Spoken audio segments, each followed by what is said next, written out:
Let's get started. Another lovely day in New England. Made the mistake of being in Raleigh-Durham at Duke over the weekend, and it's a real bummer to be here today. It's like ridiculously lousy weather. Anyway, thanks for trekking over, those of you that had to trek. So today we're kind of making a transition point in the course. So far we've been talking about tools, kind of tools for looking at the process of economic development. So we looked a little bit at companies and how we think about how companies spread across geography. And we talked about the diamond framework to look at the business environment. And then we looked at kind of the cluster concept in terms of how co-located companies drive productivity and innovation. And we looked at IFCs because what I think we see is that there's various kinds of institutions that play a very important role in how actually competitive companies get built and how diamonds actually work and how clusters function. So we looked at that last time.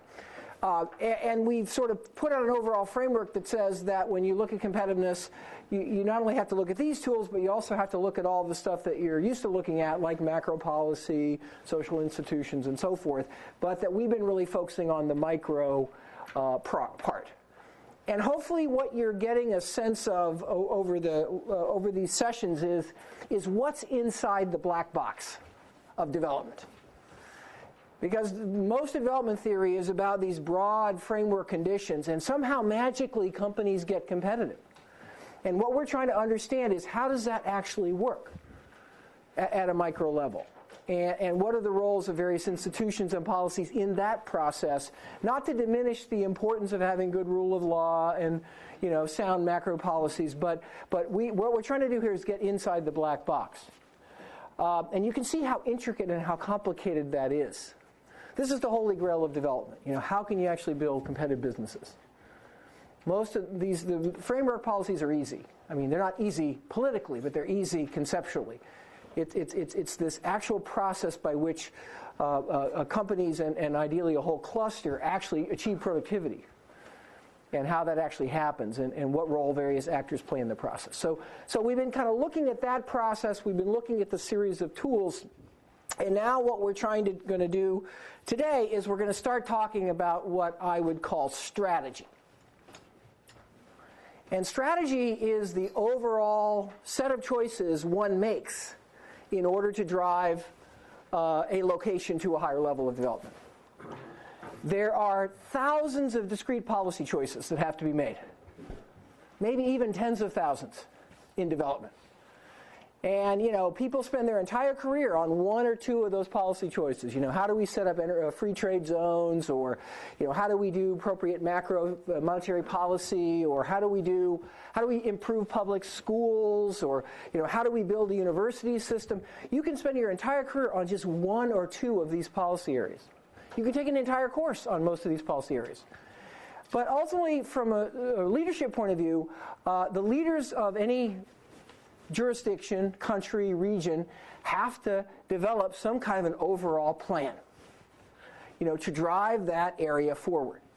And a strategy involves integration across choices.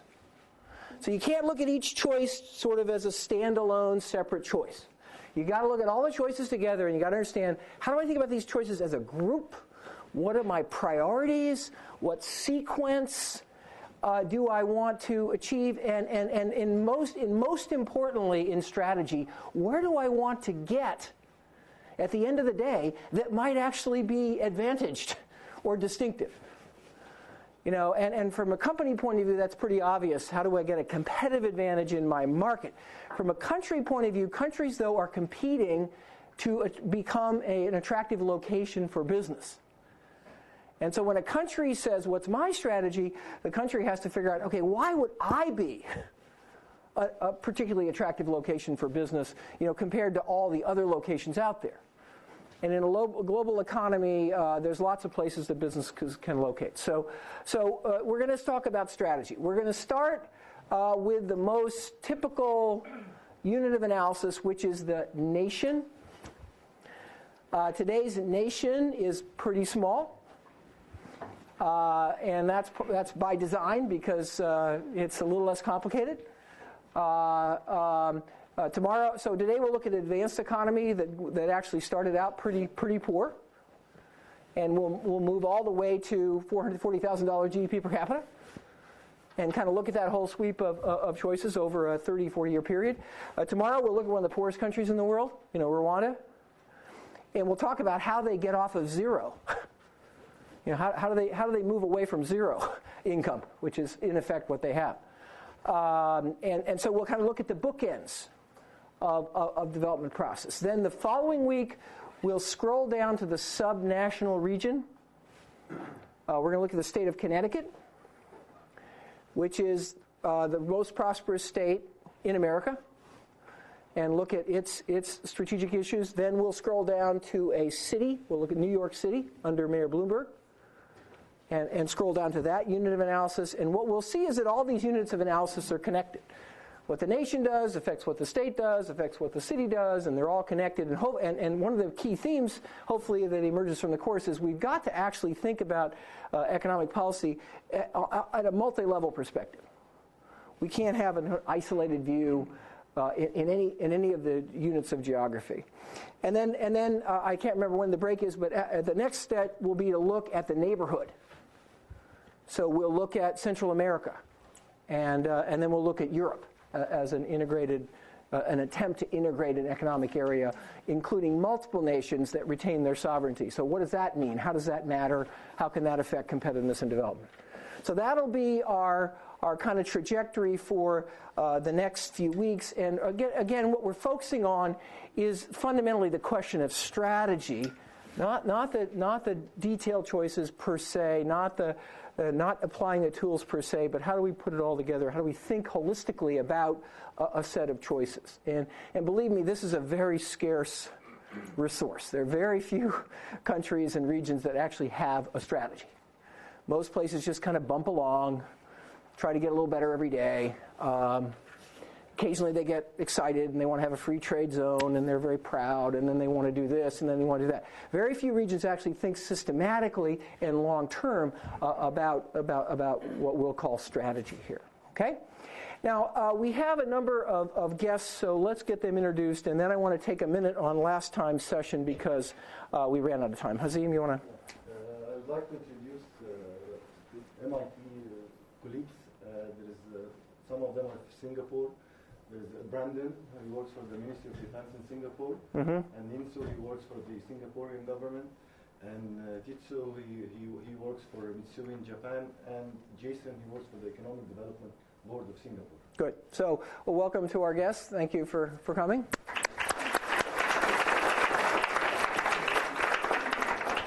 I think this is the first year ever in MOC that we haven't actually had a Singaporean student in the class. And so I'm particularly pleased that we have a couple here just in case we need some straightening out, in terms of what's really going on. But these people were all allowed to leave the country, and study abroad. So that's interesting, right? Given the image of Singapore, this is a society where you can't do anything without permission. Okay, now we can turn to Singapore.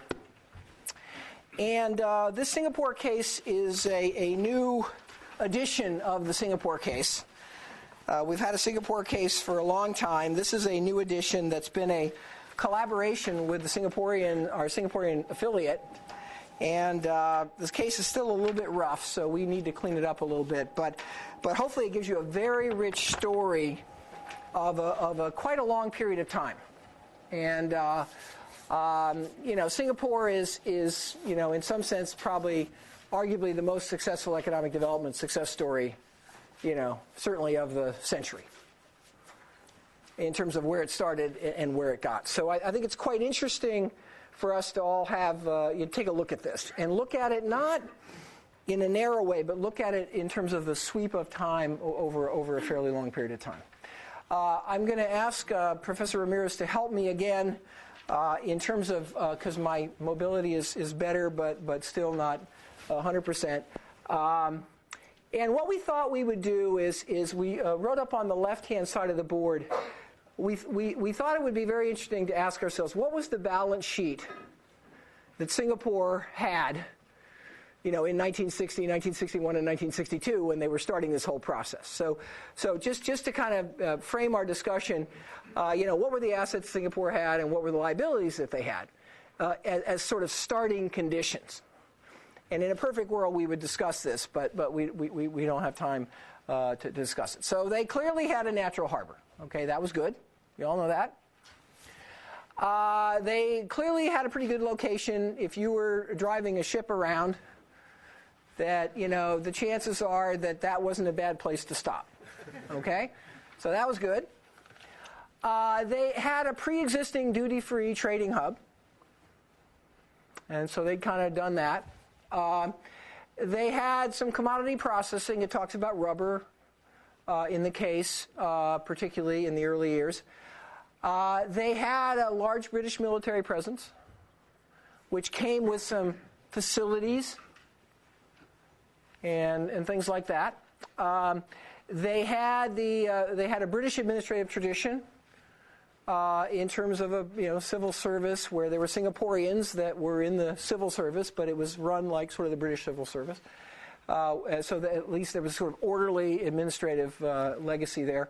And then there was a fair number of English and Chinese speakers around. So that's the asset side, and some of those may not be assets as we talk about the country. And then the liability side, that's a slightly longer list. So, very few people,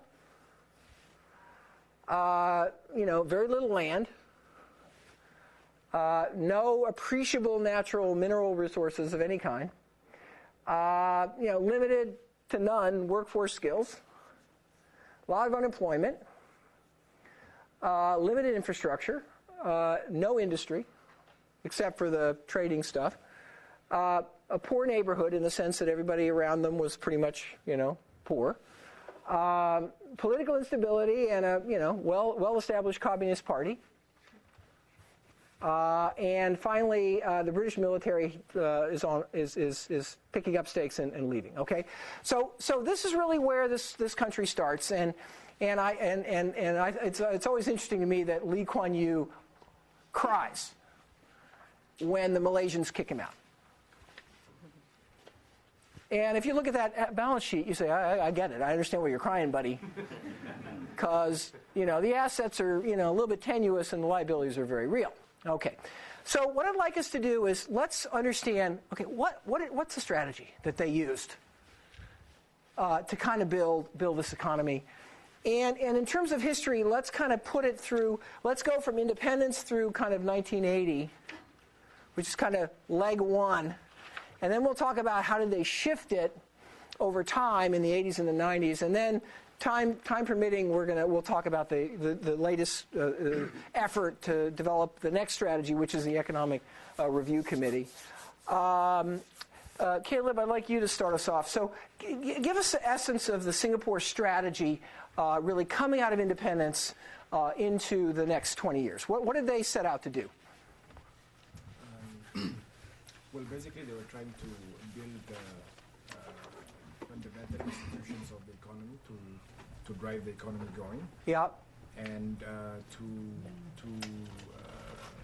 start sort of an internal demand through the Housing Development Board. They set up the Housing Development Board to build housing inside Singapore. Okay. Why did they do that? I think that was mainly to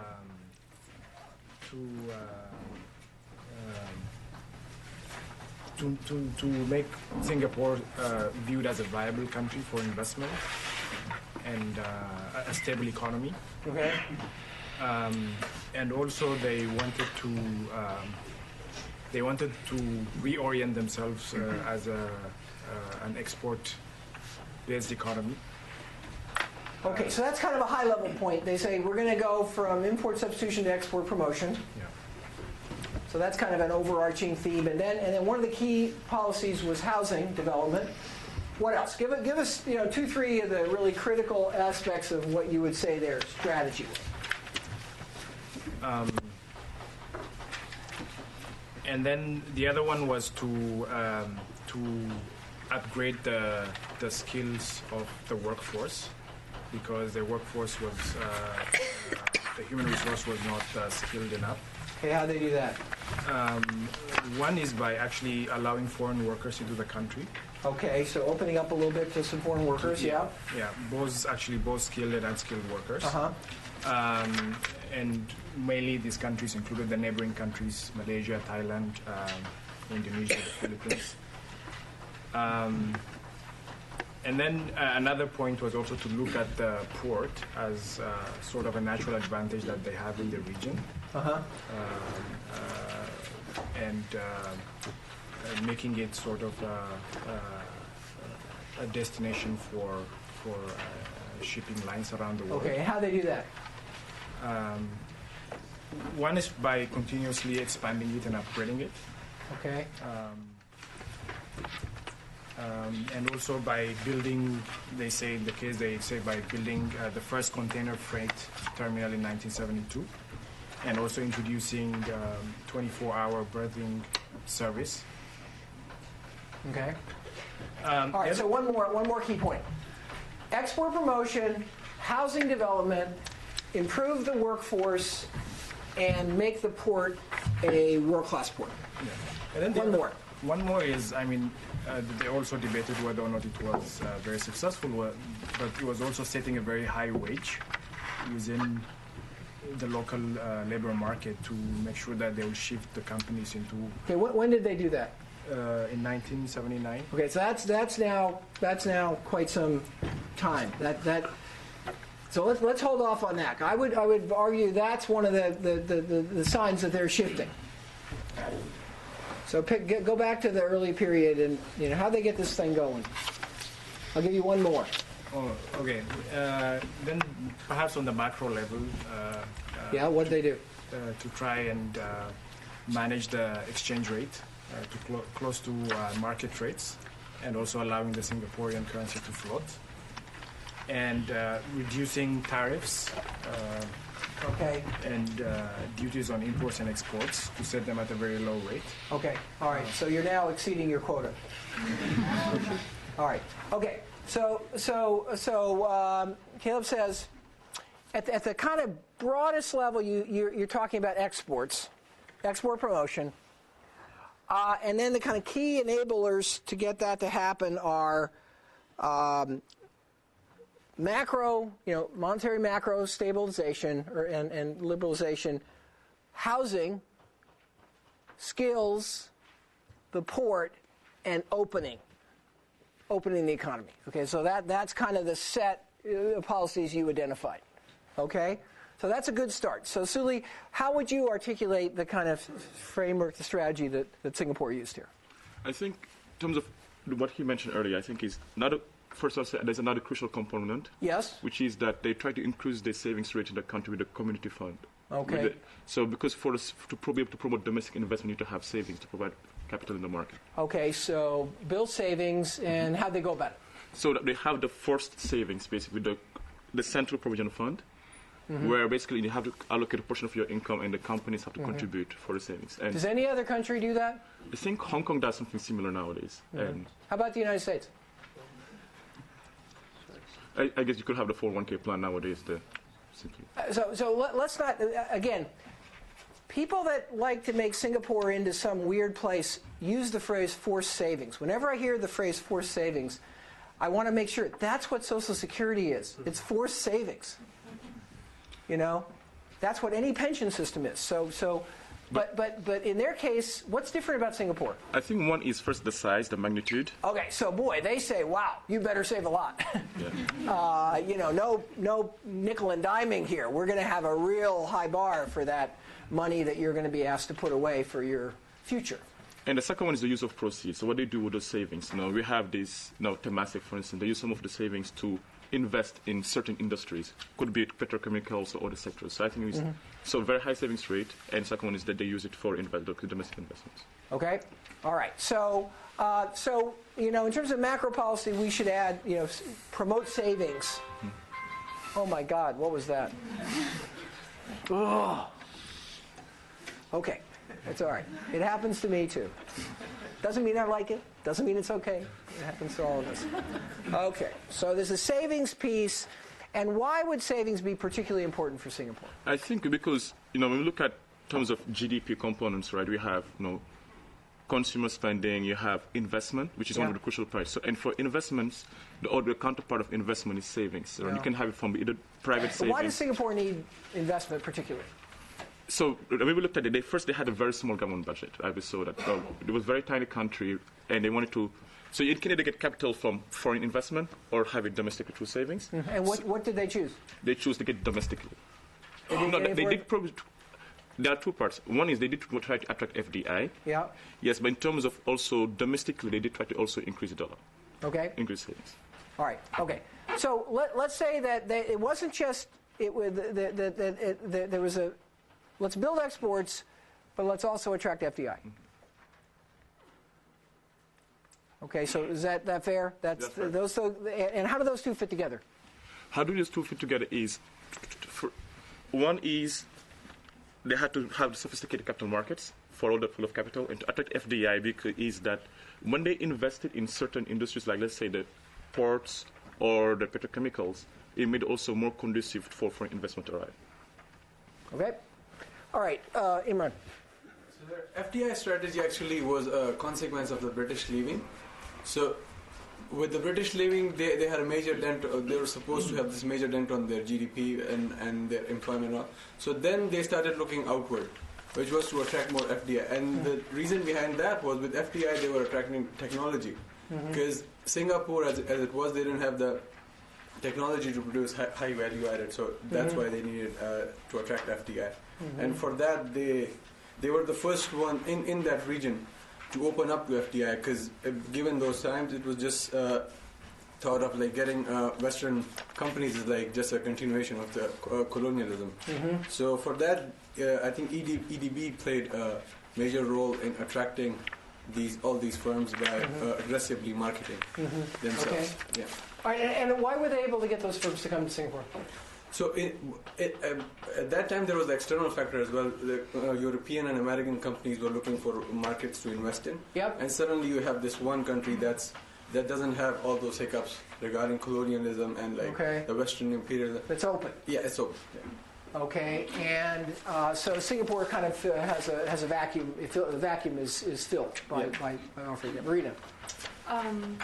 To continue on the point on FDI, what Singapore also did was he banked on the very good port infrastructure it had, and also petrochemicals legacy that Shell had put through the British colonialism. So that were really good resources that foreign direct investors could further invest on. So that's one point. And another point I wanted to make regarding the issues that Singapore first wanted to tackle once they started on independence. There was a strong problem with unemployment, which was a direct result of the British pulling off their naval base as well as deserting the petrochemical operations. So I think the first move that Singapore did was to ensure that it employs all its people. So I think a lot of the savings and FDI strategy that they imposed was to create more employment for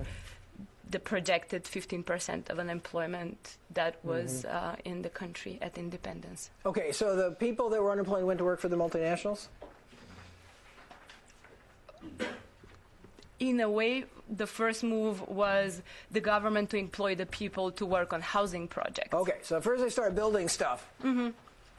And so really maybe in a sense the construction might have been the first real big activity. This also makes sense because if you want to attract FDI, you'd like to improve the condition that will enable you to attract more FDI. So I think what the government first did was get the savings, invest in infrastructure and port facilities that will attract FDI, then attract FDI. But in the process of creating those infrastructure, they decreased their unemployment as well.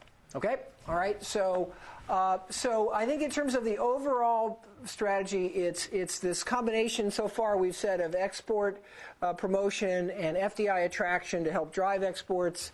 And in order to attract those exports, we do some macro things.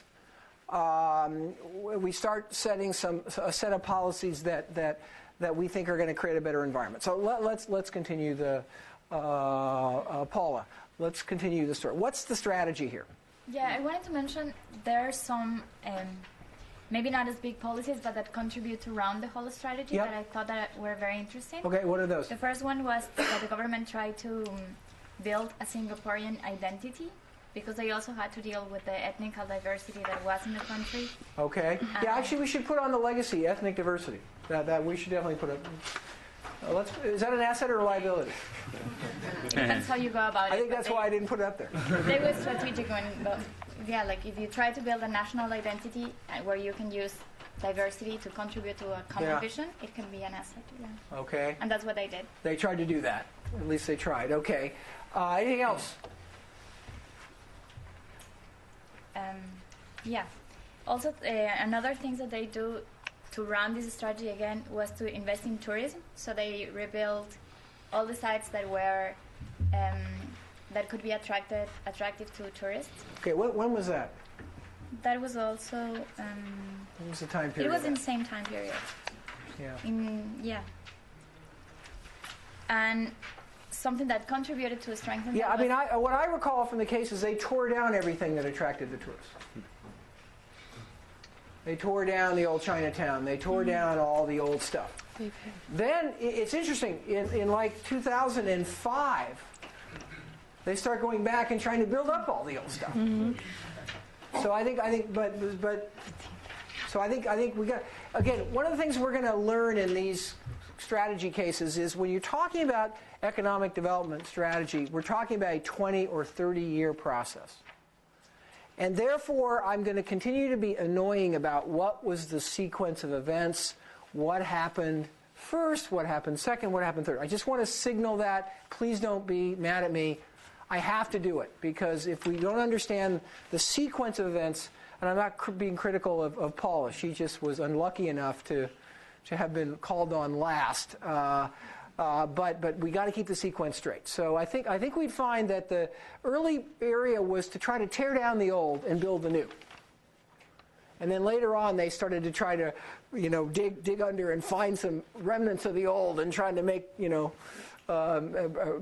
those to life. Okay, Fodi. I think one aspect which is important also is the role of the government in the economy. They decided through the Development Bank set up in 1968 to really promote investment in huge company, and I think by 1970 they hold a quarter of the investment in the economy. And what sort of companies do they invest in? Oh, it's really machinery, petroleum product, and construction industries that really matters in the economy. So I think that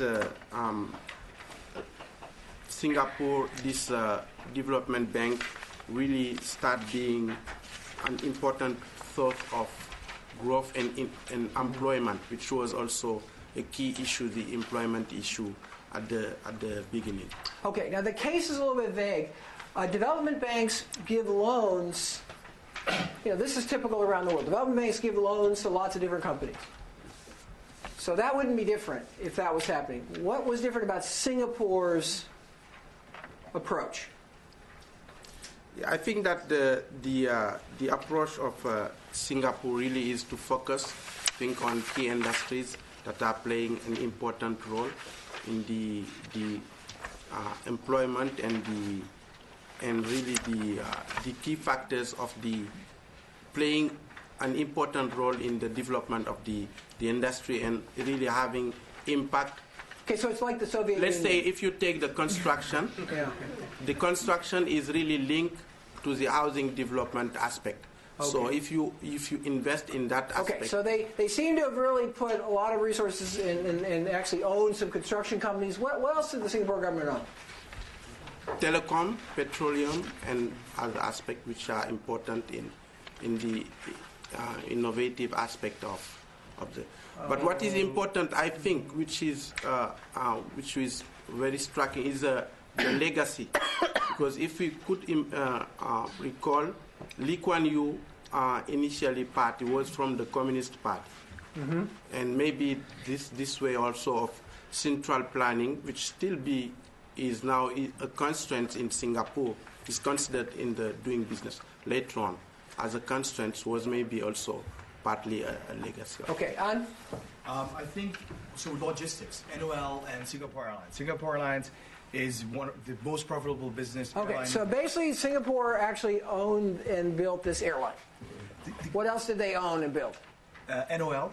What's that? I think the biggest port and container kind Okay, of. so the whole port shipping complex, the government owned. What else did they own? I think a petrochemical. I don't know what the name. They own some. They don't own it all. There's a lot of MNCs there, but they own some of that. In IT, Infocom, I think, is the company. In IT, it's called Infocom. Okay, I think that's probably the telecom provider. The key difference for me is the way they run the companies. Okay. If you look around the world, all the state-owned enterprises are pretty inefficient. Why? Yeah. Because the way the governments want to run it, they don't have independent boards or anything. In Singapore, you have independent board members that are actually for profit. So they run them as real companies. Yeah. They're actually normal equity holders in these companies. Okay. So why wouldn't they just put out tenders and, get all the foreign companies in? Why would they actually want to own the airline, own the power company, the port company? Why would they actually want to do that? So they thought about, okay, what are our where do we want to be the best? So I think traditionally they were pretty strong in logistics. Yeah. So airlines are one good way to diversify from just shipping logistics. And they want to be world-class in that. Yeah. And that's what they've done. They've invested very much in this cluster, or let's say this company, and then around it there are some... Yeah. And then the airports and the... Exactly. And the port facilities themselves. Absolutely. And then what other areas? So for example, petrochemicals, what they've done is they have reclaimed land on this Jurong island, and they've put on so they started with refining products, the way I understand, and then they developed... And by the way, they don't do the refining. Other people do the refining. But they provide the possibility, because if you are the port, you actually bring let's say the oil, the crude oil, and then you can refine them. Actually, the number 3 in the world in refining. Yeah. Okay. All right. So part of this strategy is the government deciding that it needed to make direct investments in firms, if you will, which they ran in a really smart way compared to most other countries. And they were areas where, give me the strategic thinking. You mean there were areas that they could have a long-term competitive... They didn't try to build a biotech company. They didn't try to build there's a lot of businesses they didn't invest in. They chose to invest in certain businesses directly. Why do they do that? So, first of all, they invest in logistics because they already had something in logistics and they knew how to do logistics. Yeah. That's the first part, right? And they did invest in biotech later on. But they started with... They actually didn't invest in companies. They invested in universities. Yes, but there are companies that develop from that, right? Right. But they're not owned by the Singaporean government. Well, I mean, it's not in the case, but actually, I think the key thing. I think the key thing here, if you look at that, is the reason why they invested in, for example, Singapore Airlines, and they wanted to have it, is because they would be strong in that. They knew the area. Oh, okay. They understood how to run logistics. All right. So there's certain areas that they chose. We need to be in this area, and we have good reason to believe that this is strategic to us, and we can do well. Yes. Okay.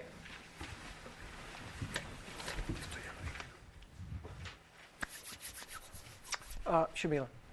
I think to the point on forced savings, it actually also increased productivity because employers had to contribute to provident fund as well. Yeah. So that increased the cost of employment, which forced the companies to be more productive.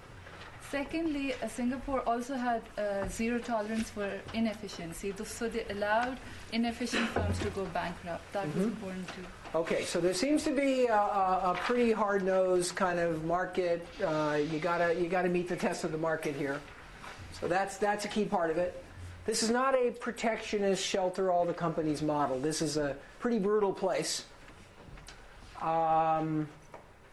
So that's a key part of really the context, I guess, although there is some sense in the case that competition could be greater in Singapore. Okay, let's see, Margot. So the government also placed an emphasis on political stability, and this could be motivated by also trying to create a better foundation for investment, just to make sure that everybody knows it's a stable country, and or by the understanding of efficiency. So in order to do that, they limited the freedom of trade unions, and instead of previously critical trade unions, they founded a new one which was more cooperative, and they limited the scope of things that trade unions were allowed to do, so they were not allowed to negotiate on prices and terms of employment. That was set in a national process.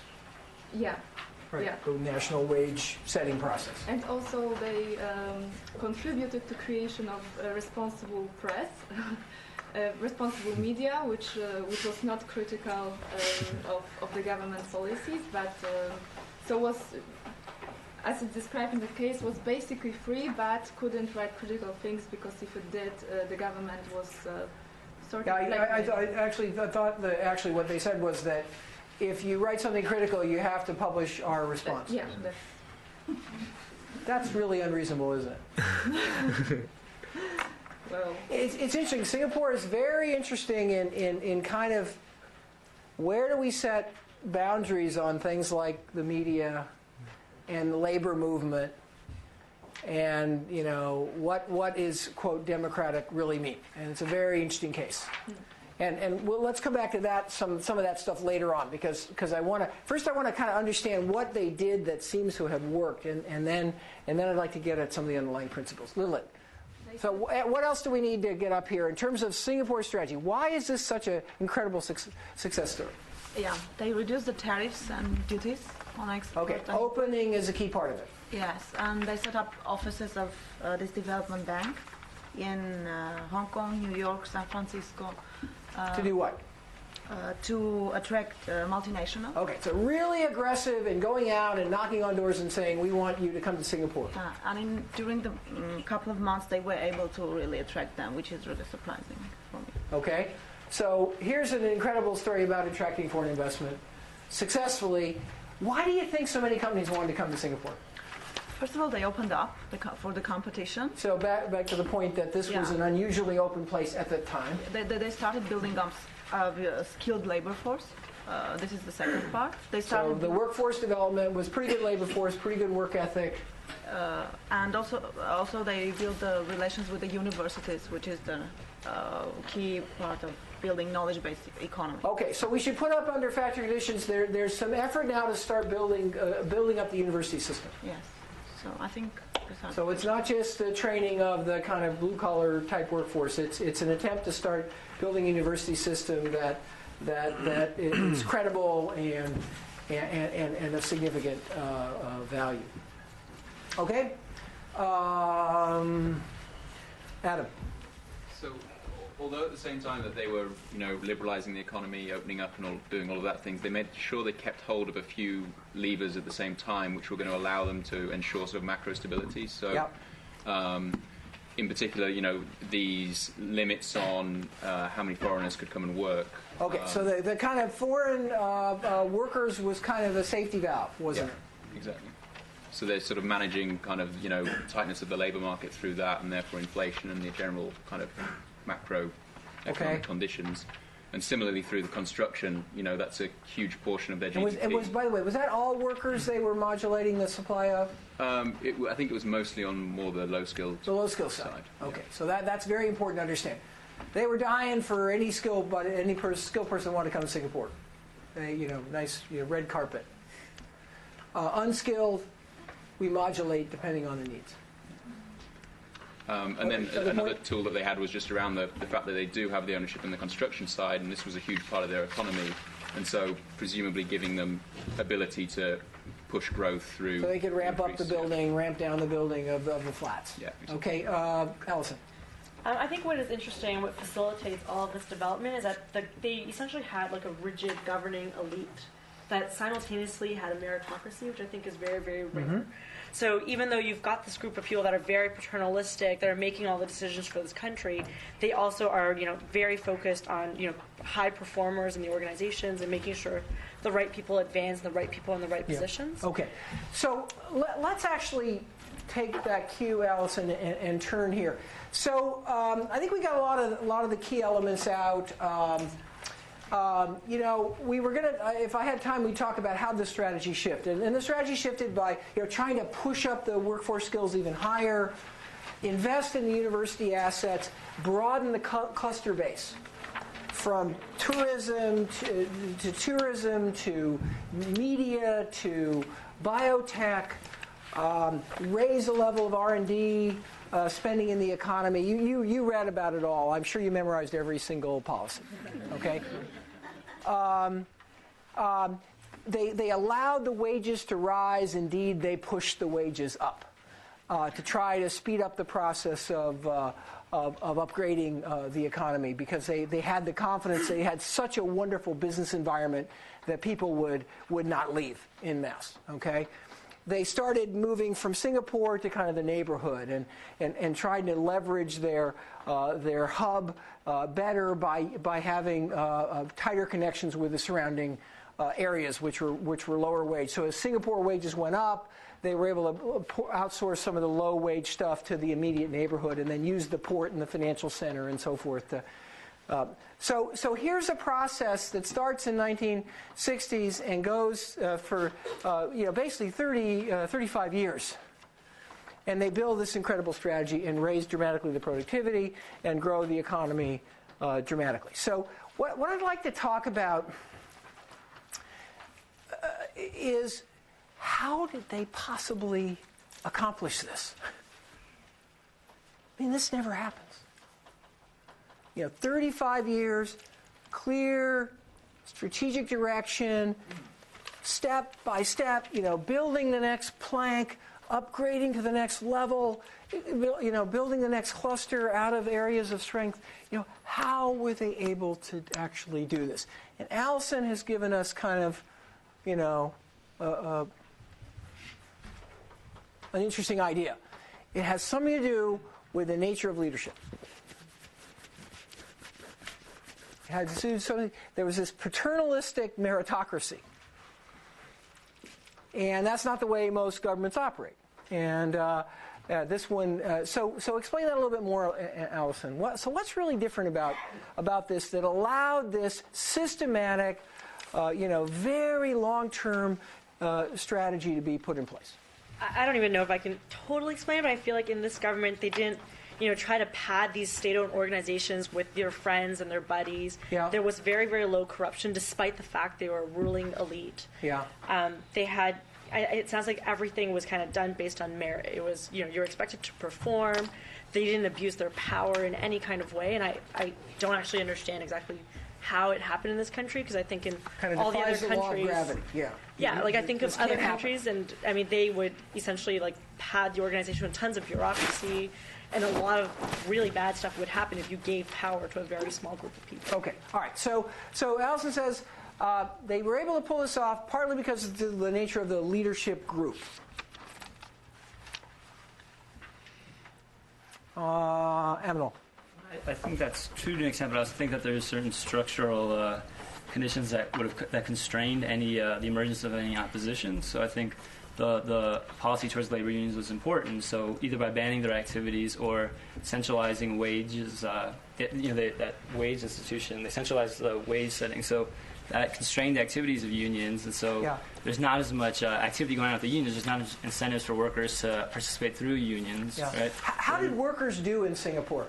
So it depends where they're situated, right? So you have, they didn't have to. So as productivity is going up, wages are going up. Even during the 1970s, even when the neighboring countries are are going through trouble. The rest of the world is really facing this. The recessions of the 1970s, and Singapore is still doing well. So they don't have the incentives to mobilize through labor unions or just what would traditionally be these oppositional forces. So one of the things that would derail this kind of economic strategy in many countries would be a labor movement that was really fighting tooth and nail to do what? What would a typical labor movement have disagreed with here? Yeah, I mean, they could have pushed. They could have slowed down the transition to developing new industries, moving higher up in the value chain. Yeah, it's interesting. The Singapore government says, "Gosh, if we push up the wages, then companies will go bankrupt." Yeah. Wow. Yeah, so there's going to be resistance. That'll be really cool, and then we'll be more productive. So traditionally, a labor union that represents its members who are active workers, they have jobs now. They're not interested in giving up their jobs for other jobs that may be created in the future. So it's not. I mean, but it's not just the unions, right? So we talked a little bit about the policies towards media, right? So there's some constraint, at least, on the development of opposition, and also, as I mentioned briefly in the case, the dominance of the main political party, right? And why do you think there was a dominance of the main political party? It could be. And by the way, we're gonna these folks up here can tell us, what's really going on a little bit later. But what do you think? What's your best hunch for why did everybody vote for the PAP?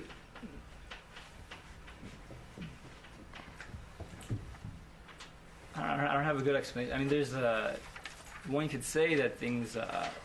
They're satisfied with the leadership, or that things seem to be going well. Things are pretty good. Yeah. So I mean, that's sort of tautological. Right?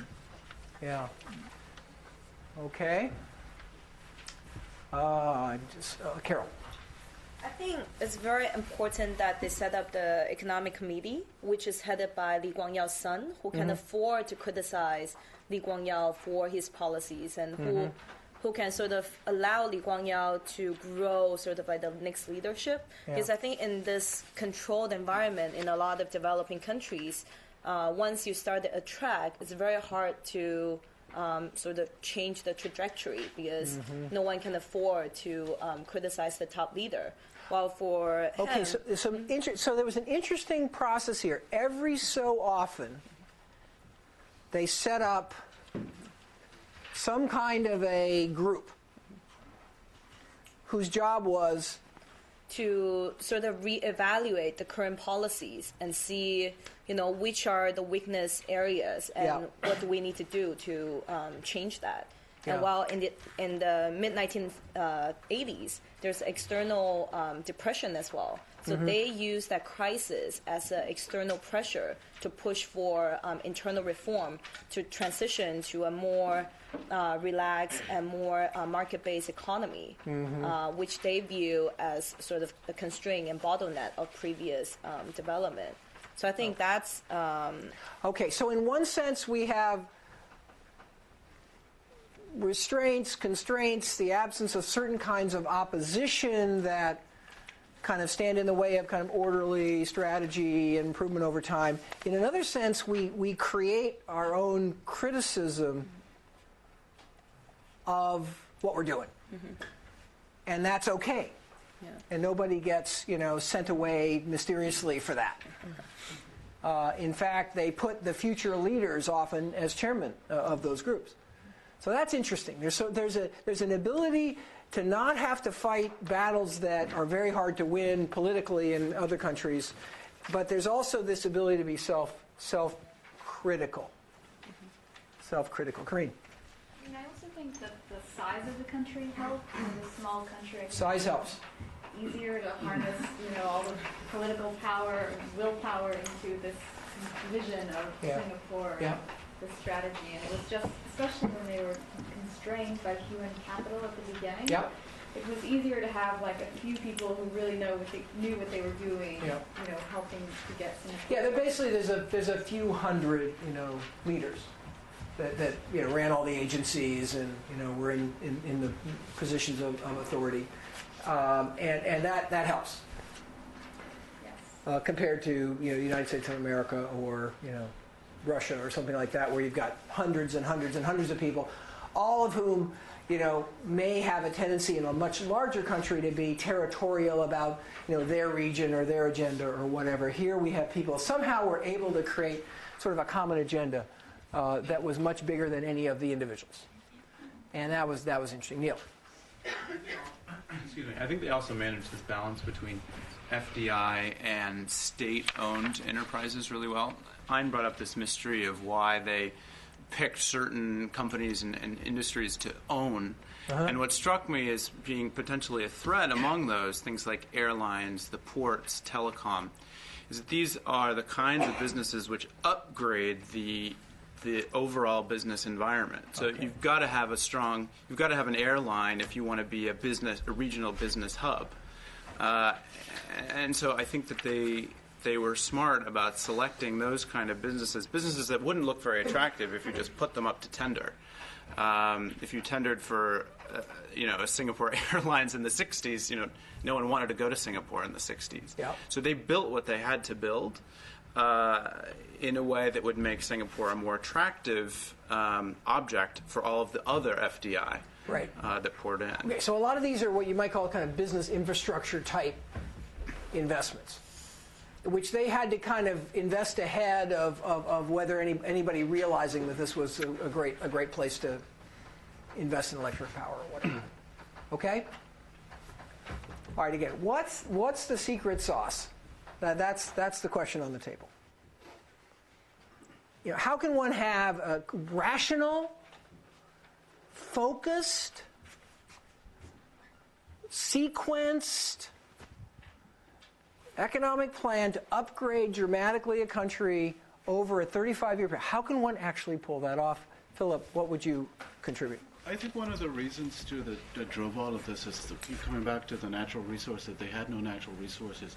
Okay. And the country, if you look from the beginning, Lee Kuan Yew wanted to join the Malaysian Federation because of that. I mean, he had the ports and everything, and he thought, okay, strategically we could be part of this Let's get federation. some Malaysian tin, and then we can really... Right, yeah. So, but it seems like the leadership in the country has a sort of paranoia about survival of the nation, yeah. So I saw that as an asset that drove this sort of strategy and this clear thinking and this momentum. And why would they have paranoia? Well, to survive as a nation and the people. And why would they actually believe they wouldn't survive? Because, well, first of all... They didn't have any resources. They didn't have any resources. They just had a port. They had to develop it. They had to find ways to survive. Okay. To make a living, basically. Right. So it's the kind of it's kind of the anti-natural resource. It's a natural resource curse in reverse. It's yeah, but it's finding opportunity in your challenge. I mean, or in your non-opportunity. Okay. So there's a new economic development book here to be written: Paranoia and Development. You should write it. Marta. I see very competent leaders that have been able to give a united front to the outside world, to those who can invest, to give them the feeling that political stability is not an issue. Yeah, very strong stability. And also for the workers, they're continuously changing, addressing their problems. People don't have a lot of reasons to rebel. And on a day-to-day life is very healthy. I mean, orderly, environmentally relatively safe. And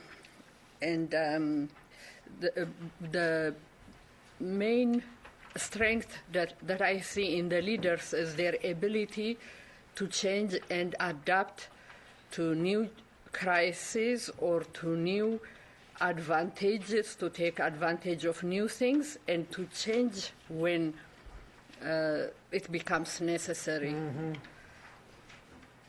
And how do you think they're able to do that? Ability to lead. First of all, they're competent, they're intelligent people, and they're displaying their intelligence by their actions. and taking the right decision and working with the people, I believe. Yeah, it sounds like the opposite of the U.S. Congress. Their power in the media, their power in the media also gives them some, the newspapers, the television, all of them, they support them. And when there is an outside paper published by foreigners, they get the penalty of being suspended for some time. The distribution held, temporarily, which gives the people. But see what again? I want to come back to that. The case tries to be clear that this like almost never has ever happened, and what they've insisted on is they want to be able to tell their own story. They want the media to say, okay, look, if you're going to put in this opinion, we want you to publish our editorial reply. Do you think this is a place where there's no debate about policies? And I'm sure there is always, wherever you go, there is debate, but also, like Karen said, in the first place, the fact that they have only less than 5 million people, it makes a lot of things easier. Makes it easier. Much easier. All right. The limited number of ethnic groups, the languages, everything is much smaller. It's easier to handle. Yeah. And even when there is a problem, because newspapers and television is repeating what they are saying, it kind of gives to the outside world that there is a united. At least. All right. Let's open it up. Ben. So I think we can agree that political stability was the end outcome and the reason that they managed to achieve it. But so what another cause of that stability might have been? Mm-hmm. I recognise this is sort of an end state position, but if you look at Exhibit 7, which is their cluster map or the cluster portfolio, I think one of the things that I take away from that is just how many dots there are and how there aren't too many big dots. Right. So I think what that means is that if you think about how do you have political stability derailed, or how do you have sort of things in the national interest derailed? You have it derailed by vested interests, and we've said, let's downplay unions. That's one vested interest. Having many dots, or having sort of a diverse or encouraging very diverse economy, yeah. That also means there aren't the losers and winners of structural change aren't big enough to really sort of necessarily affect the outcome. Okay. And in general, the workers doing okay. So there's not the political instability. Let's see, Julian. I think there are two things that made them pull it off. First, the consistency, having a long-term plan that they can execute as opposed to, say... Okay, and let me stop you there. How could they possibly have a long-term plan? I think another thing that allows them to actually remain in government and have a long-term plan is the openness. Like the openness and the international markets are a very good discipline factor for the local government to actually keep them with a surplus in the budget, to low inflation. I mean to make free capital flows actually keeps the government in place and keeps them sane and keeps them honest, I think. Okay. So being open. So they're so open and they're so dependent on all this foreign investment, this foreign flows, that's kind of a discipline mechanism. Yes. And to not be crazy. Yes, and in order to attract more, they have to have this long-term plan that companies buy into, and they want to invest because of this long-term plan. So it's like if you want to be opened, you have to have this long-term plan, and that will like a self-feeding system that will eventually make it. Like the question we're talking about today is like the most important question in economic development. So we're not going to solve the question today, but let me take one or two more, and then we'll take a short break. Who haven't I heard from lately? Diva. I was just going to say that we've touched upon this in many different ways, but for me, one of the keys is just they didn't have a political business cycle that they needed to worry about the way other countries usually do. Yeah. And I think there's something very unique about the Singapore case, and there are many factors for it. Size is probably one of them. Yep. But they just played a very fine line between authoritarianism, which could have gone a certain way, and not having gone that way and having worked for the country in a very, very positive way, and having, it's so I think there are certain unique factors to Singapore, and there's probably a mystery as to how they were able to play that. But part of the political security that Lee Kuan Yew and his party had for the first 25 years enabled them to be able to actually be self-critical and completely change course, and put in this 1975 wage policy in 1985 do the reverse, and then they did that many times. So they did it in 1985. They did it again with the ERC. They've just been able to adjust in ways that you don't usually see governments being able to do. And one of the reasons I think governments don't do it is because you've got political cycles, and they didn't have those. So. They didn't have those. Okay, Campbell, last word for today. Well, kind of coming back to your point a little bit. I mean, I felt like it wasn't so much long-term planning as they were very opportunistic in the way that they approach things. So if you look at the narrative in the IT sector, for example, they moved to attract IT companies like Texas Instruments and folks like that to set up their factories there, taking advantage of the low labor. And then there's just this relentless focus on upgrading that. So if you look at the way they were investing their savings around that, they kind of tried to construct a cluster backing local entrepreneurs and people like that. And then the next step is they raise wages because they're trying to turn that over and move into higher value-added items. And then in the 90s, they're encouraging the IT sector to upgrade, produce higher value-added items. They start really focusing on research, building out the number of patents and those kind of things. And I felt like it was much more, there wasn't necessarily a long-term plan to that. It was much more, they were looking at it, the government was looking at it from an opportunistic perspective, saying this has worked, it's continuing to work. As long as we invest the necessary infrastructure and those type of things, we can continue to take advantage of this trend. Okay. All right, so let's push the pause button on this question. Okay, and it's a question we can return to many times because, I mean, in terms of what policies were set, this is probably one of the more intelligent collections of public policies over a long period of time that we'll ever see. And, area by area, there's certain areas that are funky, that are controversial. The state ownership, the direct state ownership, and why they felt they had to do that. This labor market policies, and a variety of others. But this is a very, very intelligent set of policies. As Campbell said, it's just this relentless upgrading over a long period of time. And so I think as we march through the countries we're going to look at and the regions we're going to look at, I think we want to keep returning to the question of what conditions, what structure, what circumstances do you want to create to actually allow you to behave in this kind of rational and ultimately successful way. So why don't we take a short break? Then when the colonization took place, the natural instinct was to be clumped together with the inheritor of the British Empire in Southeast Asia, which is Malaysia. So Lee Kuan Yew fought for merger into Malaysia. Unfortunately, because of ethnic politics between Muslims and non-Muslims, between Malays and Chinese, Singapore was expelled in 1965. It was very traumatic because nothing in our prior existence prepared us for this lonely voyage into the future. Lee Kuan Yew wept on television, as you read in the case. But at the same time, the Chinese in Chinatown let off firecrackers in celebration because they felt that at least now we can be on our own. We will not be held back by the politics of ethnicity. So Singapore, on this lonely voyage, had its formative experience.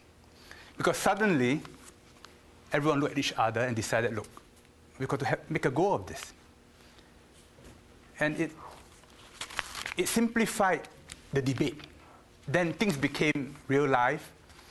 You've got to work. If you don't work, you don't eat, right? I mean, who's going to subsidize you? You've got no natural resources. The first thing we did when we became independent was to pick up the gun, because without your ability to defend yourself, you can't be autonomous, you can't be independent. The most important institutions in Singapore had their conception, their most creative conception during that period. We couldn't defend ourselves with a regular army because we couldn't afford a regular army. So we had national service. We brought in Israeli advisors. National service meant that you got to train seriously, and extremists, you got to die for your country. To die for your country, you must have an asset to defend. So what asset? There were no assets. So the minimum was they must have a home. So we started this public housing program. And in order to ensure that they have a home, we acquired land. And the land was subsidized. And we created the Central Provident Fund.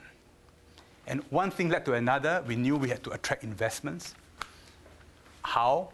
Well, the labor union, which used to be very sympathetic to the communists, split in the middle in the early 60s between the communist and the non-communist movement. The non-communist labor movement became a part of the PAP. And the entire attitude towards the labor movement was towards increasing total productivity and encouraging foreign investments to come in. And after that, it was a virtuous circle. Now,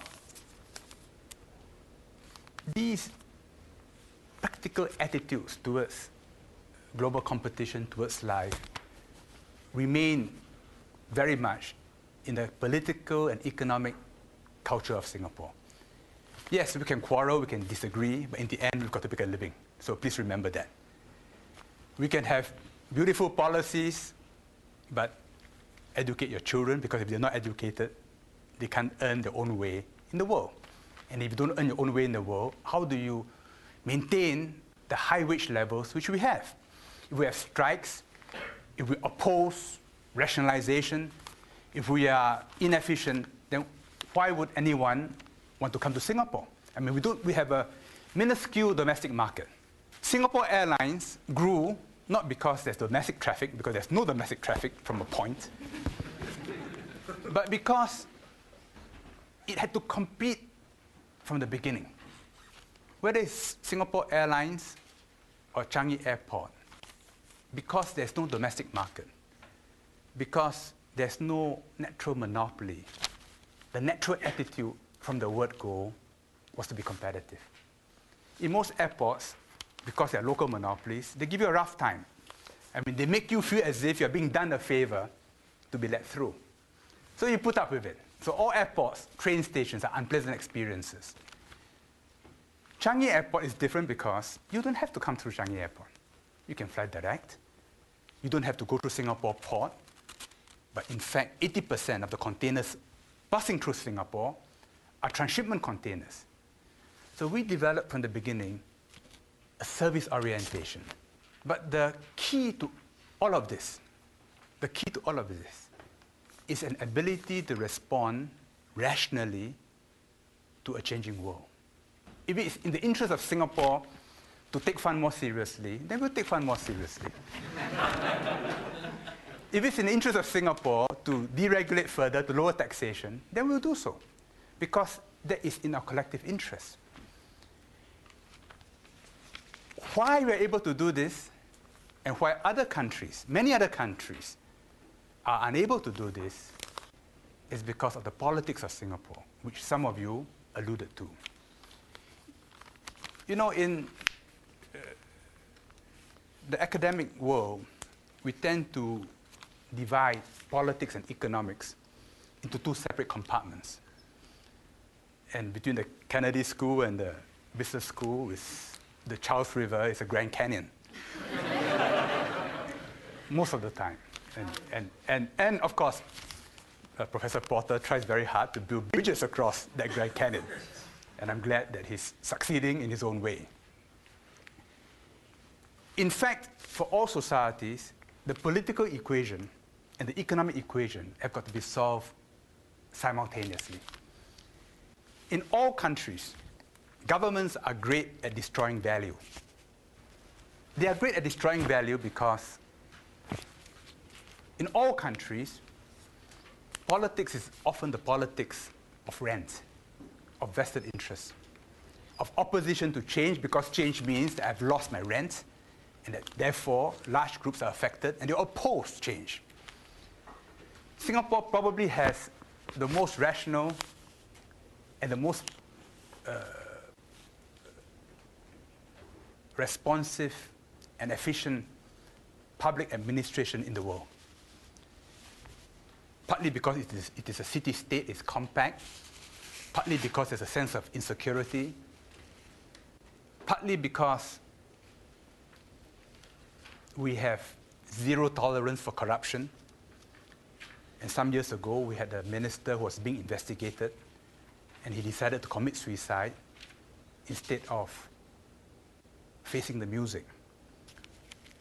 But principally because of the ruling party, the PAP. The reason why Singapore succeeds is because of political leadership. And this political leadership is not achieved by force, because Singaporeans are mobile. We speak English, we're educated, we can work in this country, we can work in Hong Kong, we can work in Europe. We're able to achieve this political consensus through the virtuous circle I talked about. You know, in most societies, you are judged by how well the rich and the famous live. And if you compare the top 5–10% of Singaporeans with the top 5–10% of Hong Kongers or Japanese or Americans or Europeans, I don't think we compare that very well. But I would judge a society by how it treats its bottom 5 to 10%.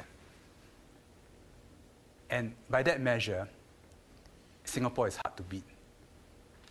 And that is the secret of a political success. Unlike the other major political parties in Asia, the LDP, the Kuomintang, the Communist Party, UMNO, Golkar, which had their political bases in the countryside, and they very often shortchange urban residents, which is why the cities become hotbeds of opposition to many governments. In the case of Singapore, because we started as a city-state, the PAP developed as an urban political party, very close to the ground, very responsive to educational, housing, kindergarten, environmental, health, law and order needs of ordinary residents. And most of all, we spend a lot of time looking after those who do not do well by the market competition that exists. There's a number of things about Singapore that seem to sort of defy the law of gravity. So let's just talk about a few of those. One of them is that government seems to function very efficiently in Singapore and deliver good services, and all around the world that's unusual. So how is it that government can actually work so efficiently? Well, partly because we inherited from the British a functioning system which we were able to improve and keep free of corruption. And we've always ensured that the key to the good performance of an institution is to recruit good people. And to recruit good people, there must be a system of meritocracy in place. There must be an absence of corruption. And we must be prepared to pay civil servants their comparable worth in the market. In Singapore today, the salaries of judges and civil servants, and political leaders as well, are pegged to the market. This is unusual, but then the circumstances of Singapore's existence are also quite unusual. Yeah. How has Singapore been able to avoid corruption? I mean, in the beginning, you can explain it perhaps by having a very strong leader who was honest and stayed honest. But the experience of so many countries and developing countries in particular has been that this issue rears its ugly head. Well, you need both a culture which is against corruption, and you also need instruments in place which sniff out corruption and act against corruption. I would say, by and large now in Singapore society, there is an aversion to corruption. So if someone knows that a civil servant or a policeman is on the take, he'll be reported. But of course, with the best intentions in the world, human beings, being what they are exposed to temptation from time to time, and will be corrupt. So the key here is to have a system by which checks are made, reports of corruption go into independent agencies. And recently, when we introduced an elected presidency, we allowed either the prime minister or the elected president to separately initiate a corruption investigation. So even the prime minister now cannot block a corruption investigation because that investigation may well be initiated by a separately elected president. But without a supporting culture, without Singaporeans in general having a revulsion towards corruption, it's very difficult to maintain it. We do not assume that it's a natural state of Singapore. You have a company and it's either fully or major ownership is government, then that company can't be competitive and it won't be successful. And again, we see a number of examples in Singapore where that doesn't hold. How does that work? You know, how can a Singapore Airlines or some other company in Singapore that has a major government stake, how can it actually be successful? Well, partly because we don't have the natural wealth to be subsidizing these companies. So we've always required them from the beginning to be self-funding at the minimum. And in the case of entities like Singapore Airlines, they are required to turn in profits. And we've tried to further this process along by listing government-linked companies.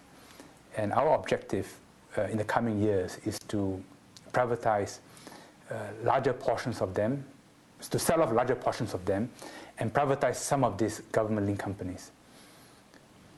But having said that, there are certain advantages in being a city-state, because in many countries, subsidies are used to provide services to rural constituencies, telephone companies, power companies, water companies.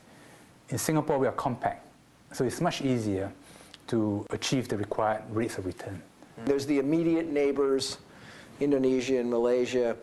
There's the broader Southeast Asia area. And one of the things one sees beginning in the 90s is a very explicit and quite multifaceted effort to proceed in various ways to integrate with the region.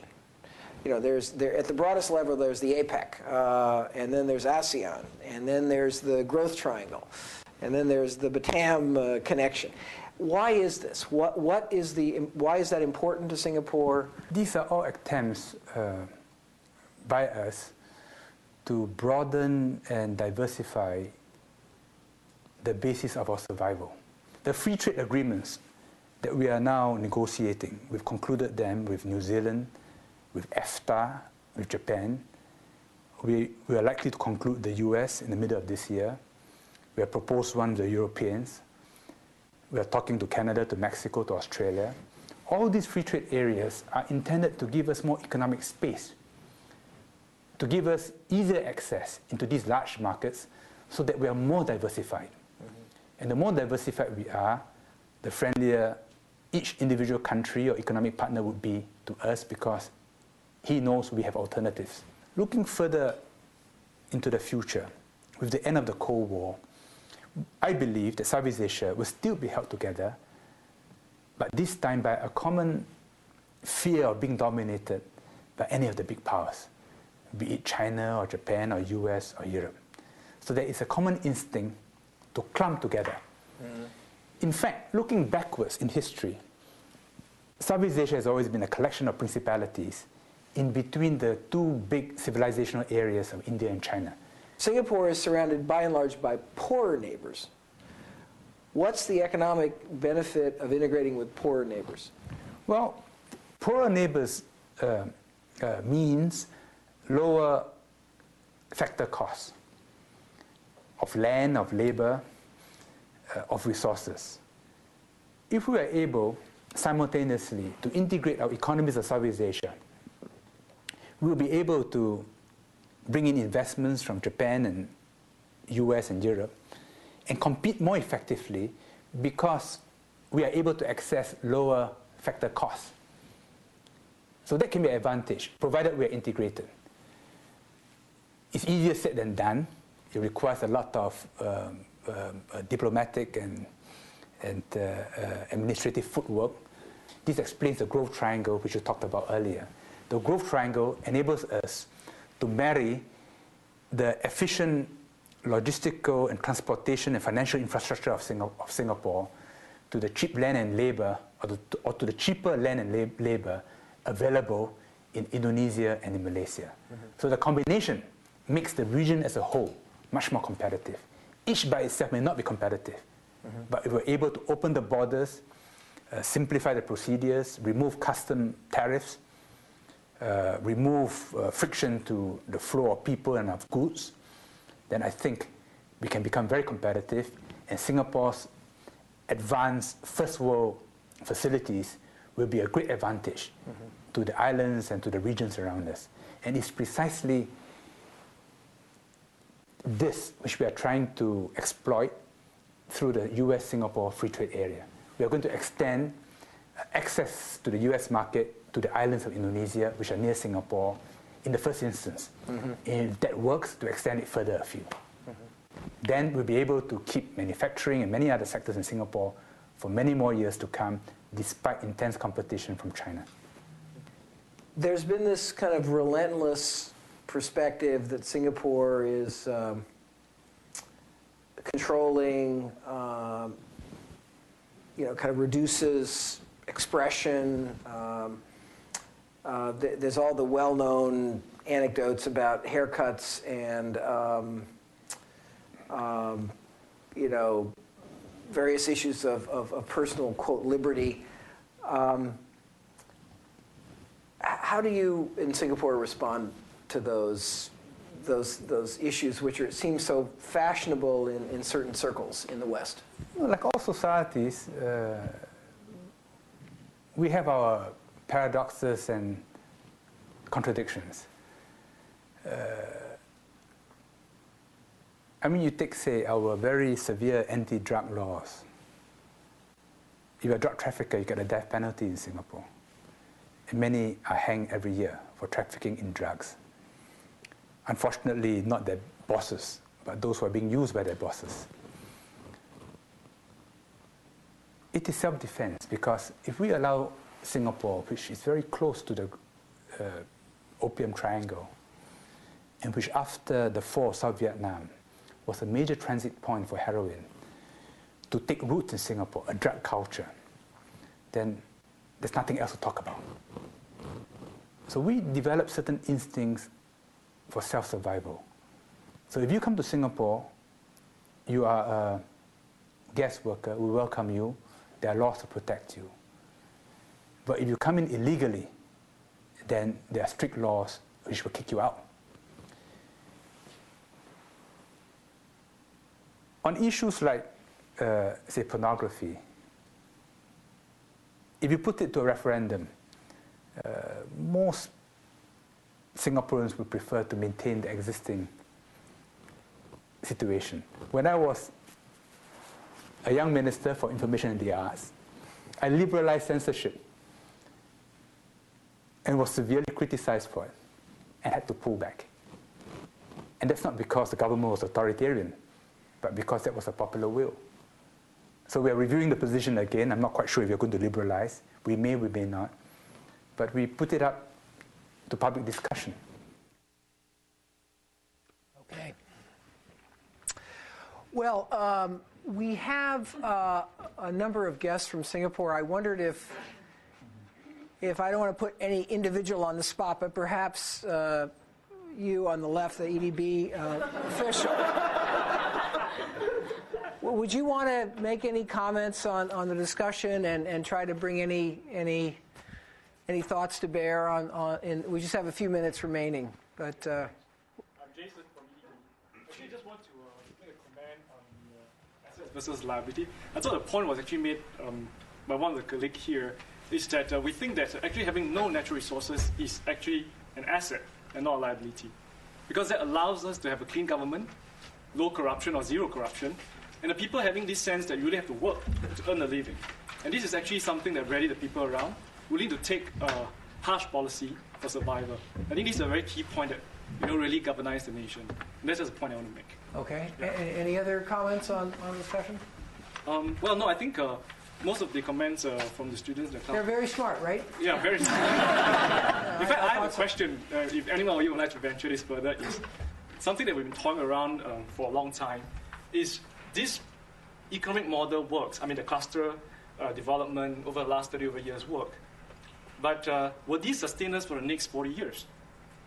I mean, I don't know whether it was mentioned in the case, but entrepreneurship is something that we try to grow for a longest period of time. And there's always been this discussion going on, can you grow enterprise in this kind of rigid environment? I mean, rigid as defined by the conventional term. And this is something that we're toying around because this is something we have tried, but maybe in the short span of time of trying to do something like that, we didn't have a real result to show yet of new enterprises that's growing out of Singapore being globally competitive. And we think maybe this is one area that we have to pay a little bit more attention to keep the economy competitive for the next few decades. And if we really choose to go down that path, what strategy should the government adopt? And this is something that we welcome any inputs or contributions or thoughts. There's the X Prize. I would say, I mean, I was pretty amazed by the amount of skilled people, skilled Singaporeans living abroad. And I guess people like yourselves, why, to the extent people come back, skilled expatriates, I think that could foster entrepreneurship. So what will that take? I mean, I think a lot of you guys are from MIT. You're the people who would probably start businesses. Will you plan to go back to Singapore? What does it take for skilled people like you to return, and why have you left? Well, I'm here on a scholarship, so... Golden handcuffs. Yeah. The thing is that we think that one of the reasons why some of the Singaporeans who venture overseas, seen the world, learned a lot, came back, did not really go into entrepreneurship is because maybe we offered too comfortable an environment for them. If you weigh between, people say being an entrepreneur is a hard life versus having a cushy job with a multinational company or with a government-linked company or even the government. What is the pros and cons, how they weigh out the gains that they can get. So that actually, when you give people a choice, they may choose the easy way out. So we're toying around is why you overly successful in one aspect of economic development may actually be a adverse force for you to try to grow something else. So how do you balance that? So this is something that we're asking ourselves as well. Yeah. Okay, Gokhan, one or two more questions. I think it's related with the opportunity cost of not working in multinational company. That means that you're giving high wages and they couldn't provide high return to the entrepreneur activities. Mm-hmm. Because even when we look to Chinese economic dual track system, even in I think China is more authoritarian than Singapore. I'm not sure, and if you give more than the market gives to that people, I think they will also look for different and new entrepreneur activities. It depends on how you promote those activities. Right. The thing is that if you're an entrepreneur, your return comes from the market. It doesn't come from the government or policy, right? So this is the part. So we're thinking of how do we actually help these people get past a certain growth stage so that they're competitive, because of a very small market. And some people actually question whether it's because of the small market, that's why there's market failure that's preventing small enterprises from growing. I mean, in the US, you have a huge domestic market. They allow you to grow a certain size before you go and compete globally. In Singapore, we actually don't have that luxury. But one thing that we're thinking very hard is, if I have 90% literacy, and this is the intellectual level of my people, to keep a high percentage of them working for a multinational company or the government-linked company, are we maximizing the talent that we have? Or should some of these people actually create more value for the economy by becoming an entrepreneur? Mm-hmm. So this, maybe you ought to have a lottery, and if you get picked, you can't have a job. And so, we'll be pragmatic again. Okay, we're out of time.